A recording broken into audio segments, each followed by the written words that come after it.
사람이 어떤 일을 이루기 위해서는 6가지 요소가 있어야 한다고 합니다. 그 첫 번째가 ambition, 야망입니다.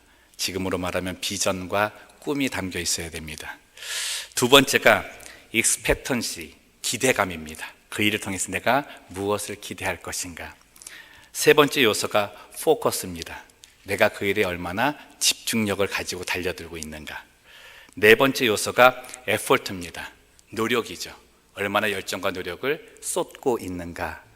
다섯 번째가 attitude입니다. 일의 시작과 과정, 결과에 이르기까지 그 일에 대해서 적극적으로 대하는지 소극적으로 대하는지, 그 결과를 받아들이는 편인지 아니면 받아들이지 못하는 편인지, 그 태도에 따라 달라진다는 거죠. 마지막으로 따지는 것이 환경적 요인입니다. 내가 어느 환경 속에 머물러 있냐는 것이죠. 이 6가지 요소는 우리들이 일을 계획하고 성취하는 과정 때마다 계속 점검해 나가야 할 내용입니다. 순간순간마다 이것을 점검하지 않으면 어디로 갈지를 잘 모르는 거죠. 그런데 이 6가지 요소들을 통해서 우리들이 이루고 싶은 일들, 성취하고 싶은 일들의 궁극적인 목적이 있습니다. 그게 행복이라는 겁니다. 그래서 다시 말씀드리면 앞에서 말씀드린 6가지 요소에 행복을 넣어서 질문을 하는 거예요. 나의 야망은 행복을 낳고 있는가? 나는 행복에 포커스를 하고 있는가? 나는 그 행복을 추구하기 위해 이 일에 전력을 다하고 있는가? 그거를 따져가야 된다는 것이죠. 여러분께 한번 질문 드려보고 싶습니다. 여러분은 지금 행복하십니까? 여러분이 머무는 곳에서 행복하십니까? 여러분이 하시고 있는 일에서 행복하십니까? 대답을 안 하세요. 불안하게. 일부 때는 아멘이 많았는데, 저는 오늘 이 말씀 이후에 우리 모두가 이 행복하십니까? 라고 하는 대답에 네, 행복합니다로 답하는 성도들 되시기를 주님의 이름으로 소망합니다.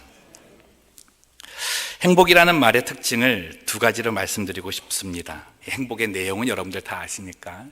행복의 특징 한 가지는 행복은 주어진다는 겁니다.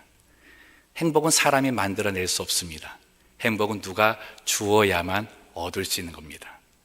두 번째는 행복은 그 주어진 행복을 누릴 때 지켜야만 하는 겁니다. 다시 말씀드리면 행복은 빼앗길 수도 있습니다. 첫 번째, 행복은 주어지는 것입니다. 다시 말해서 내 안에서 스스로 생기는 것이 아니라는 거죠. 그럼 행복을 주는 분이 누구일까를 한번 찾아봤으면 좋겠습니다. 성경에서 말하는 행복, 복이라고 하는 단어는 헬라어로 마카리오스라고 하는 단어입니다. 근데 이 단어를 쓸 때는 이 단어가 우리 인간들 사이에서 일어나는 그 행복을 말하지 않습니다. 이 행복은 반드시 신성한 존재인 신과 연결되어서 하는 말입니다. 다시 말씀드리면 우리 성도들이 받는 행복은 하나님과 연결되어 있을 때만 받을 수 있습니다. 그래서 그 행복을 참다운 행복이라고 말하는 거죠. 하나님과 연결되어 있는 사람, 교제하고 있는 사람이 행복한 사람입니다.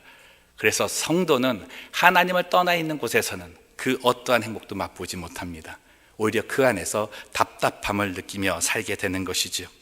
오늘 본문은 하나님께서 주시는 이 행복을 가지라고 말합니다.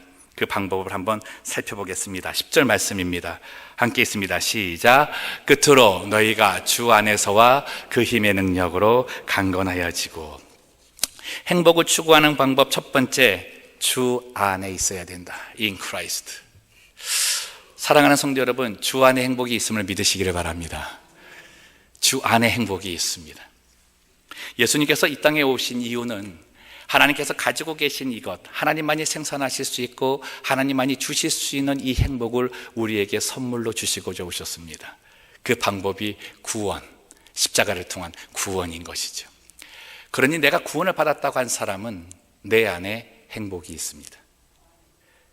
예수님께서 나를 구원하시면서 주신 그 구원 안에는 영원한 생명, 참된 행복이 담겨 있는 거죠. 내가 예수를 믿고 있는데 왜 나는 행복을 못 느끼고 있을까? 구원의 문제 다시 한번 생각해 봐야 되는 거예요. 내가 도대체 어떠한 것을 얻으면, 어떠한 것을 가지면 행복하다고 말할 수 있을까? 내가 지금 소유하고자 하는 것이 무엇인가도 한번 다시 생각해 봐야 된다는 거죠. 사람은 무언가를 소유하면 행복해집니다. 어린아이들, 배고픈 어린아이들이요, 그 배가 고플 때는 아무리 멋진 장난감 줘도 절대 울음을 그치지 않습니다. 오로지 뭘 줘야 돼요? 먹을 음식을 줘야 돼요. 젖을 주든지 사탕을 주든지 밥을 주든지 그래야 됩니다. 그럼 만족합니다. 이 성도들도 무언가를 소유하면 만족합니다. 행복을 느낍니다. 그 소유해야 될 것이 무엇이냐면 예수님입니다. 예수님을 소유한 사람은 행복할 수 있는 거예요. 근데 이 행복을 빼앗아가는 존재가 있는 거죠. 그 빼앗는 대상이 11절에 나오는 마귀라는 놈입니다. 이 옛말에 지피지기면 백전불패라는 말이 있지 않습니까? 이 전쟁에 나갈 때 나를 알고 상대를 알면 100번 싸워가지고 패할 경우가 없다라고 하는 말입니다. 그래서 우리가 우리의 대적이 된 이 마귀를 좀 알 필요가 좀 있습니다. 마귀가 사용하는 전쟁 수법이 있는데 그것이 간계라는 겁니다. 11절 말씀, 마귀의 간계를 능히 대적하기 위하여 라고 말합니다. 마귀가 사용하는 전쟁 방법은 간계라는 거예요. 간계. 아주 간교하고 교활하고 음흉하다는 겁니다. 그래서 그가 하는 모든 일들은 어둠에 가여 있습니다. 여러분, 그 시편 11편 2절 말씀을 보면 이 사단이 어떻게 우리에게 위협을 하는지 나와 있는데 같이 읽겠습니다. 시작. 악인이 활을 당기고 화살을 시위에 먹이며 마음이 바른 자를 어두운 데서 쏘려 하는도다. 사단 마귀의 공격은요, 어두운 데서 활을 쏜다는 거예요. 그러니까 저희가 그냥 어느 방에 들어갔는데, 깜깜한 방에 들어가 있는데 어디서 뭐가 날아온지를 모르는 가운데 들어가 있는 거예요. 여러분, 기분이 어떨 것 같아요? 첫째는 기분이 정말 안 좋을 것 같아요. 두 번째는 불안할 것 같아요. 언제 뭐가 어디서 날아올지 모르니까 너무 불안할 것 같아요. 그래서 사탄은 이 불안의 저자입니다. 불안의 작가. 시나리오를 쓸 때 아주 불안함과 두려움과 공포를 자아내게 잘 만드는 아주 그 플랫을 짜는 시나리오 작가라는 거예요. 사단이 이 어둠 속에서 날리는 이 화살이 뭐냐면 유혹, 템테이션입니다. 이 그가 사용하는 유혹의 특징을 잠깐 말씀을 드리겠는데 받아 적으셔도 평생 유익하리라 저는 생각을 합니다. 유혹의 특징 첫 번째, 유혹은 강제적이지 않다. 잘 생각해 보세요. 유혹은 내게 와서 이리 넘어와, 안 넘어와 라고 강요하지 않습니다. 두 번째, 지성보다 감성을 공격합니다. 이게 유혹입니다. 세 번째, 함께하는 공범자를 만듭니다. 그래가지고 쇼핑 중독 걸린 사람 많죠. 이거 사라 그래서 같이 사가지고. 넷째, 기대감을 만듭니다. 유혹의 기대감은 육체적 자랑과 감각적 쾌락입니다. 이것이 심각하게 되면 우리들이 말하는 중독이라는 질병에 걸립니다. 다섯 번째, 불안함과 초조함을 갖게 합니다. 이 유혹이라는 것은 지금 빨리 안 하면 빼앗길 것 같은 마음을 계속 주는 거예요. 여섯 번째, 욕망과 자랑과 연결되어 있습니다. 이 말은 마음이 허한 사람에게 유혹이 잘 나타납니다. 자기 마음이 허한 사람이 유혹에 잘 넘어가요. 무슨 말이냐면 자기 자신이 슈퍼맨이 되어야 된다는 강박관념에 걸린 사람마다 유혹이 잘 넘어가요. 그래서 그것을 가지면 자랑하게 되고 교만에 빠지게 되는 거죠. 마지막으로 이 유혹은 허무함을 낳습니다. 근데 이 허무함이 얼마나 무섭냐면 사람의 생명까지도 던져버리게 만드는 거죠. 그게 우울함입니다. 굉장히 무서운, 지금에 있어서 이 시대에 무서운 질병으로 다가오는 거죠. 그래서 야고보서 기자가 말한 거예요. 유혹의 욕심을 따라서 가는 사람들은 죄가 되고 죄의 삭슨 사망인 사망을 얻게 된다고 말하는 겁니다.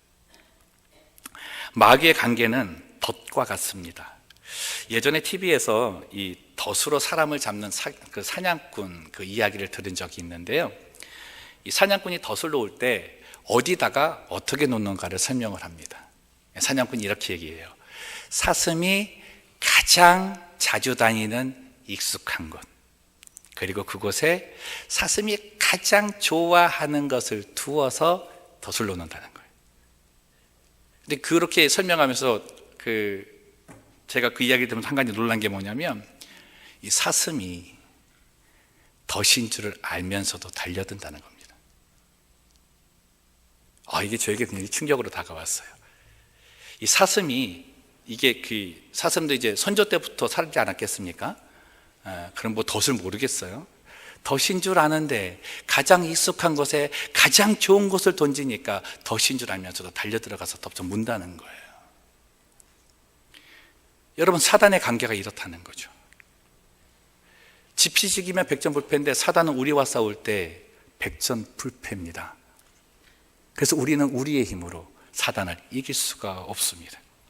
그래서 말씀하는 거예요. 주 안에서 무엇으로 강건하여져라? 그의 힘으로 강건하여져라. 나의 능력과 힘이 아니라 하나님의 힘으로 강건하여지라고 말씀하는 거죠. 여러분, 이 덫에 걸린 사람들, 덫에 걸린 것이 우리의 삶에 나타나는 현상을 한번 살펴보면, 그 첫 번째 전략은 성도들이 하나님이 없이도 스스로 신앙을 지킬 수 있다라고 하는 확신을 주게 만듭니다. 이게 그럴싸하죠. 이제 믿음을 가지고 나면 나도 내 자신의 신앙은 내가 지킬 수 있어, 이런 마음을 갖는다는 거예요. 이거를 잘 살펴보면 우리 안에서 예수님을 잊어버리게 만드는 겁니다. 내 안에 소유하고 있는 행복의 모체 예수님을 빼앗아가는 일을 하고 있는 거예요. 여러분, 신앙생활이라고 하는 건요, 예수님과 동행하는 것을 즐거워하는 사람에게는 행복함입니다. 근데 예수님께 바라나 세상에 바라나 논 사람에게는 신앙생활이 고통입니다. 무엇을 할 때마다 갈등입니다. 어떻게 해야 할지를 모르는 거예요. 때로는 그 마음이 너무나 내게 오니까 사단이 이제 그에게 주는 것이 뭐냐면 잠깐 신앙생활에서 일탈하게 만드는 거예요. 일탈하게 만드는 거. 때로 보면은요, 우리 그 성도님들 가운데 신앙생활을 잘 하시고 주의를 잘 지키시다가 이 날씨가 좋은 날이 되거나 연휴가 오거나 이 긴 휴가를 맞이하면 잠깐 신앙생활의 일탈을 가져서 교회를 떠납니다. 예배 드림을 알매도 불구하고 잠깐 떠납니다. 그리고 어떻게 해요? 인터넷으로 예배 드리면 된다고 얘기를 해요. 그러고서 주일 통과. 여러분, 그때 우리에게 속삭이는 마귀의 관계를 잘 들어보세요. 야, 오늘같이 좋은 날은 가족들과 함께 하는 거야. 오랜만에 만나지 못한 친구들과 만나는 거야. 야, 이 포틀랜드 같은 경우에 맨날 비가 오다가 날이 좋은데 자연 삼아 나가봐야 되지 않겠니? 52주 꼭 교회 가서 예배 드려야 되는 법이 있겠니? 남들도 다 그렇게 하니까 적당히 살아. 그러고 가는 거예요. 제가 지난 3월 1일 날 우리 이 베델교회에서 이 오레곤 지역 연합 예배를 드렸잖아요. 98주년 되는 3.1절 예배기도 하고 사순절 시작되는 날이기도 해서 드리는데, 어느 목사님이 나와서 기도 제목을 하고 기도를 하는데 이런 기도를 하시는 거예요. 저희 집사람하고 오다가도 웃었는데, 하나님, 이 오레곤 지역에 있는 사람들은 날이 좋다여 자연을 벗삼아 나가지 않게 하여 주시옵소서. 이 무슨 얘기인가? 사랑하는 성도 여러분, 한 가지 우리 성도들이 늘 행복할 수 있는 팁을 하나 알려드릴게요. 예배 잘 드리면 됩니다. 예배 잘 드리면 행복할 수 있어요. 예배자의 자리를 지키면 행복할 수 있습니다. 저는 확신합니다. 왜냐하면 예수님은 나로 예배 드리는 자리에 서게 하기 위해 오셨기 때문입니다. 옆분하고 얘기합시다. 예배의 자리를 지킵시다.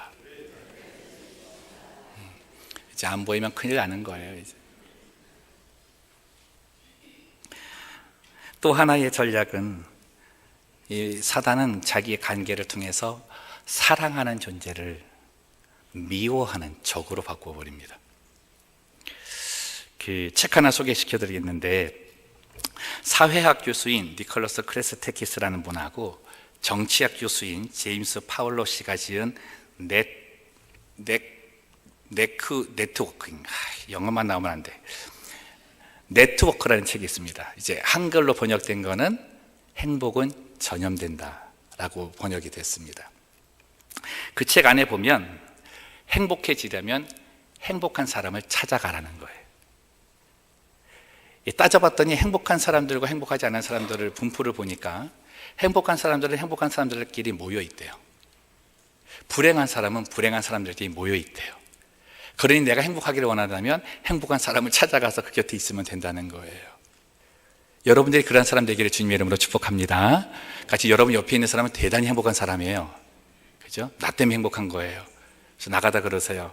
값을 좀 달라 그러세요. 나 때문에 행복을 얻었으니까. 그 책 내용에 이런 것이 있었습니다. 사람이 행복감을 가장 많이 가질 때가 사랑하는 연인과 함께 있을 때라고 얘기합니다. 여러분 너무 먼 이야기입니까? 사랑하는 연인의 느낌이 잘 안 오세요? 두 번째는 자녀를 생각하고 자녀와 함께 있을 때 행복감이 높아지고, 세 번째가 인정하기는 어렵겠지만 배우자랍니다. 흔히 말하는 그 원수 같은 배기 싫은 그런 배우자가 있을지 몰라도 그런 배우자와 있을 때 우리들의 행복감은 가장 높아진대요. 저는 그거 인정합니다. 들을 기회가 있는 사람은 들을지어다. 그 다음이 부모이고, 그 다음이 형제이고, 그 다음이 친구 순으로 그들과 함께 있으면 내 행복이 증폭된다는 거예요. 내 가지고 있는 행복이 더 커진다는 겁니다. 그런데 이 행복이 내 안에서 커지려면은 내가 행복을 가지고 있어야 된다는 겁니다.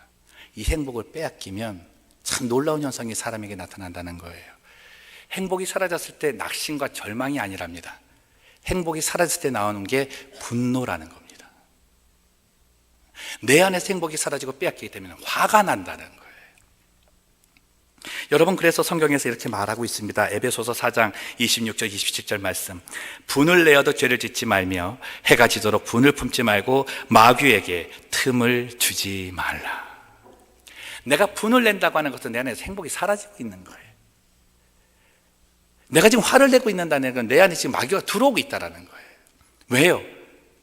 마귀의 관계가 뭐라 그랬습니까? 내가 소유하고 있는 예수님을 빼앗아가는 거라고 그랬잖아요. 예수님에 대한 생각을 빼앗아가는 거라고 그랬잖아요. 행복감을 잃어버리면 나는 사랑하는 사람들, 내 곁에 있어서 사랑의 대상이 될 사람들이 분노의 대상이 되고 미움의 대상이 되고, 그리고 귀찮게 여기며 정말 없어졌으면 좋겠다는 말까지 할 정도의 그런 마음을 갖게 된다는 것입니다. 사랑하는 성도 여러분, 이거를 위해서 마귀는 물질을 이용하기도 하고 명예를 이용하기도 합니다. 그리고 사람을 이용하기도 합니다. 우리 주변에서 많이 보고 있는 것 아닙니까? 주님 말씀합니다. 내 곁에 있는 사람은 적이 아니라 사랑의 대상이다. 옆분하고 얘기합시다. 당신을 사랑합니다. 한번 해보시기 바랍니다. 혹시 오늘 차 타고 오시다가 그 차 안에서 부부싸움 하신 분들, 이 말 하나로 다 풀리시기를 축원합니다. 12절 말씀을 보면 우리의 씨름은 혈과 육을 상대하는 것이 아니요 통치자들과 권세들과 이 어둠의 세상 주관자들과 하늘에 있는 악의 영들을 상대함이라고 말씀합니다. 이 마귀의 관계의 또 하나의 특징은 죽을 때까지 따라다닌다는 겁니다. 한번 유혹이 오고 나서 이겼다 해서 끝나는 것이 아니라 계속해서 오는 거예요. 계속해서 내게 달려들어서 나를 넘어뜨리려고 하는 거예요. 바울은 지금 성도들이 마귀, 이 어둠의 영인 마귀와 전쟁을 한다고 말하고 있지 않습니다. 뭐 하고 있다고 얘기해요? 씨름하고 있다고 얘기해요. 이 씨름의 특징이 뭡니까? 둘이 붙잡고 맞잡고 서 있는 거죠. 그렇죠? 그러니까 우리들은 이 인간 땅에서 혈과 육의 인생을 살아야 하고, 먹고 마시는 문제 속에 있어야 하고, 보고 듣는 것에 영향을 받아 판단해야 하는 세상 속에 살고 있다는 거예요. 근데 그 세상을 점령하고 있는 것이 누구다? 마귀라는 거죠. 그러니 어떠한 일을 할 때마다 나는 누구와 지금 붙들고 있는 거예요? 마귀와 맞대어서 씨름하고 있다는 거예요. 줄다리기 하고 있다는 겁니다. 줄다리기 하다가 순간 힘을 놓으면 어떻게 해요? 바로 딸려가 버리는 거죠.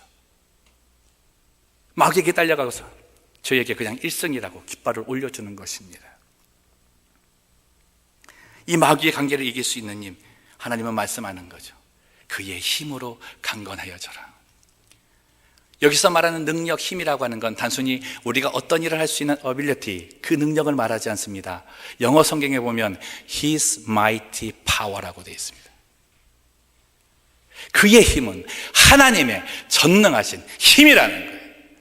그것을 내가 힘입으면 마귀의 관계를 당연코 따라가지 않을 뿐만 아니라 물리칠 수 있다라고 선포하고 있습니다. 사랑하는 성도 여러분, 그의 능력의 힘, 하나님의 전능하신 힘으로 강건하여지시기를 주님의 이름으로 축복합니다. 주 안에 있을 때에 그 힘이 강건하여진다는 거예요. 저희들이 하나님의 능력으로 강건하여진다는 말을 다른 말로 표현한다면 하나님에 대한 절대 의존의 신앙을 가지라는 겁니다. 하나님을 붙들고자 하는 절대 의존의 신앙을 붙들라는 거예요. 근데 이 신앙은 내가 하나님께 기도하면서 하나님을 강하게 붙들겠습니다 라고 하는 것도 중요하지만 더 중요한 건 하나님께서 그 전능하신 팔로 나를 좀 붙잡아 주옵소서 라고 기도해야 되는 겁니다. 예전에는 많았는데요, 요즘은 사라진 어떤 공연이 있는데 그게 서커스 공연입니다. 우리 나이 드신 분들은 서커스 좀 보셨죠? 제 연배 되시는 분들도 서커스 아실 텐데, 이 서커스의 많은 공연 가운데 눈에 띄는 공연이 이 공중고기 하는 겁니다. 이 하늘에 이제 그네 달아놓고 왔다 갔다 하면서 이렇게 사람 막 넘어가고 여기서 붙잡고 하는 거 있잖아요. 제발 좀 반응 좀 해주세요. 아니, 원맨쇼도 아니고. 그래서 이쪽에는 이제 그 리시버가 있잖아요. 받는 사람 한 사람이 있고, 이쪽에 한 3-4명이 있어요. 그래서 뭐 번갈아 가면서 왔다 갔다 해요. 처음에는 쉬운 걸 합니다. 그죠? 그때 이제 뭐 이러다가 점점 좀 어려운 걸 해요. 그러다 마지막에 되면 정말 어려운 거를 보여준다고 사회자가 안내를 해요. 그런데 꼭 재밌는 게 뭐냐면 한 번 떨어져요. 왜 그러냐 그랬더니 일부러 떨어진대요. 그러면 어떻게 하냐면 성도 보는 사람들이 한대요. 그 다음에 어떻게 해요? 바로 성공합니다. 그럼 어떻게 해요? 우레와 같은 함성과 박수가 막 쳐지는 거죠. 그거 얘기하려고 한 게 아니고요, 이 서커스 공연에서 공중고기하는 사람들이 동일하게 말하는 것이 있었는데, 그게 뭐냐면 이 공중고개에서 가장 중요한 역할을 하는 사람은 이 공중에서 막 3번 돌고 뭐 막 비틀어 돌고 하는 이 고개 하는 사람이 아니고 리시버래요. 리시버. 이게 여러분, 이게 잘 맞춰져 가지고 다 손 붙잡고 발 잡고 하는 것 같잖아요. 근데 때로는 손 잡아야 되는데 발을 잡을 때도 있대요. 이 사람은 제대로 돈다고 돌았는데 덜 돌잖아요. 그러면 손이 아니라 발이 오는 거예요. 그럼 어떻게, 리시버는 손이든 발이든 잡아야 되는 거예요. 여러분, 우리의 신앙생활이 그렇습니다. 내가 신앙의 연륜이 얼마나 많든, 내게 재능이 얼마나 많든, 하나님 붙드는 마음이 있는 그 마음도 중요하지만 더 중요한 건 내가 갈 때마다 주님이 나를 잡아주셔야 되는 거예요. 주님의 능력의 그 팔로 나를 잡아주셔야 되는 거예요. 손이 가든 발이 가든 아니면 2개 다 놓치고 머리가 가든 잡아주셔야 되는 거예요. 그 은혜를 밟고 사는 사람이 얼마나 은혜 가운데 거하며 행복한 삶을 사는 사람인지를 모릅니다. 그래서 우리의 기도는 그래야 되는 거예요. 하나님, 내가 주 앞에 갈 때마다 주의 능력의 손으로 나를 잡아주시옵소서. 절대 놓지 말아주시고 꼭 붙잡아 주시옵소서. 하나님의 전능하신 힘의 능력의 팔에 붙들림 받는 성도들 되시기를 주님의 이름으로 축원드립니다. 말씀을 정리합니다. 앞에서 말씀드린 네트워크라는 책의 내용 안에는 이런 글이 있습니다. 내 친구의 행복이 나의 행복의 15%를 더 증가시킨대요. 내 친구의 행복이 나의 행복을 10% 증가시킨대요. 내 친구의 행복이 나의 행복을 6% 증가시킨대요. 여러분, 누구와 함께 있는 게 굉장히 중요하다고 말씀을 드렸는데, 우리의 곁에는 행복의 생산자이신 주님이 함께 하시는 줄로 믿습니다. 그러면 나를 통해서 내 옆에 있는 사람은 그 사람이 갖고 있는 행복의 몇 프로가 상승이 돼요? 15%가 상승이 돼요. 그뿐만 아니에요. 그 사람의 친구, 그러니까 그 사람에게서는 친구의 친구가 나잖아요. 그 사람의 친구가 나 때문에 행복이 10%가 올라가는 거예요. 그 사람의 친구의 친구의 친구가 나의 행복 때문에 6%가 올라가는 거예요. 사랑하는 성도 여러분, 우리는 이제 그 일하며 살아야 되는 겁니다. 그래서 주 안에 있으셔야 돼요. 본문 13절 본문 말씀입니다. 함께 읽습니다. 그러므로 하나님의 전신갑주를 취하라. 이는 악한 날에 너희가 능히 대적하고 모든 일을 행한 후에 서기 위함이라. 하나님께서는 우리에게 행복을 주신 분이십니다. 또한 그 행복을 지키게 하시는 분이신데 악한 날에 지키게 해주시는 분이십니다. 마귀의 관계를 이길 수 있는 것, 그 능력이 필요한데요, 그 능력은 우리 안에 잠재되어 있지 않습니다. 머물러 있지 않습니다. 날마다 계속해서 공급받아야 하는 힘입니다. 우리의 실수가 거기 있겠죠. 한 번 받으면 나는 되었다. 아니요, 그렇지 않습니다. 그 저장소는 예수님밖에 없습니다. 그래서 그 안에 있어야 그 힘을 계속 공급받으실 수 있습니다. 사랑하는 성도 여러분, 소유할 것을 소유하시고 곁에 있을 분에게 다가가 그와 함께 계십시오. 사순절 기간입니다. 예수님의 생애와 십자가의 그 고난, 부활의 영광을 생각하며 우리의 삶을 점검해야 하는 날입니다. 무엇을 위해 다름질하고 계시고 어디에 포커스를 두시며 어디에 열정과 노력을 다 하고 계십니까? 하나님의 힘으로 강건하여지면, 하나님의 주 안에 있는 그 가운데 살게 되면 내가 하는 일이 하나님의 일이 될 수 있지 않겠습니까? 오늘 성찬 예식을 통해서 정말 이 예수님을 다시금 소유하시고 그 행복감을 나누어주는 사람이 되셔서 마지막 날에 주님을 준비하는 그 사람들, 마지막 날에 주님을 맞이하는 그 사람들 속에서 주님과 함께 승리의 노래를 부르는 주의 백성 되시기를 주님의 이름으로 축원합니다. 기도하겠습니다. 살아계신 하나님 아버지, 오늘 마귀의 계계가 어떠한 것인지, 그 간계가 어떠한 것인지를 배웠습니다. 왜 내가 삶을 살면서 불안해하고 초조해하는지도 배웠습니다. 하나님, 주 안에 사는 주의 백성 되게 하여 주옵소서. 주의 능력의 팔로 붙들림 받는 주의 성도 되게 하여 주시옵소서. 그래서 그 어느 순간이라도 하나님과 함께 승리하며 주님이 오실 그날을 준비하는 주의 백성의 삶 되게 하여 주옵소서. 감사하며 걸어가신 예수님의 이름으로 기도드리옵나이다. 아멘.